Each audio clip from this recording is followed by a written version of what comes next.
இன்னைக்கு புட்டு அவிக்க போகிறேன். அதுவும் நம்ம பால்வாடியிலலாம் குடுப்பாங்க தெரியுமா? ஒரு சத்து மாவு. அந்த மாவுல தான் புட்டு அவிக்க போறேன். நீங்க வேற ஒரு கஷ்டமே இல்ல. சிம்பிளான வேலை. அடுப்புல பத்த வச்சுட்டு, பாத்திரத்த எடுத்து தண்ணி ஊத்தி வச்சுருங்க. கொதிக்க வச்சுருங்க. இந்த மாவ எடுத்து அரிப்ப வச்சு அரிச்சு கொஞ்சம் எடுத்து வச்சுக்கோங்க. ஏன்னா கொஞ்சம் திரு திருன்னு கிடக்கும். அதுக்காக. அப்புறம் இதில சும்மா நார்மலா பச்சை தண்ணி விட்டு உதிரி உதிரியா வரசி வச்சுட்டு, நம்ம எப்பவும் போல புட்ட வைக்கிற பாத்திரத்துல வச்சு வேக வச்சு எடுத்துட்டா போதும். ரொம்ப சத்துங்க இது. நெறைய இதில தானியங்கள் சேர்த்து வச்சிருக்கிறதுனால ரொம்ப சத்து, ஹெல்த்தியானது. நீ நீங்களும் வீட்ல இது மாதிரி ட்ரை பண்ணுங்க. ஓகேவா?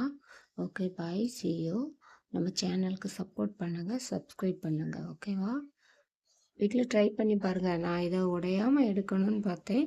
ஆனா உடைஞ்சிட்டு. அப்படி முழுசா எடுத்தா ஒரு சந்தோஷம். அவ்வளோதான். வேற ஒண்ணும் இல்லைங்க. Okay bye. Sea you.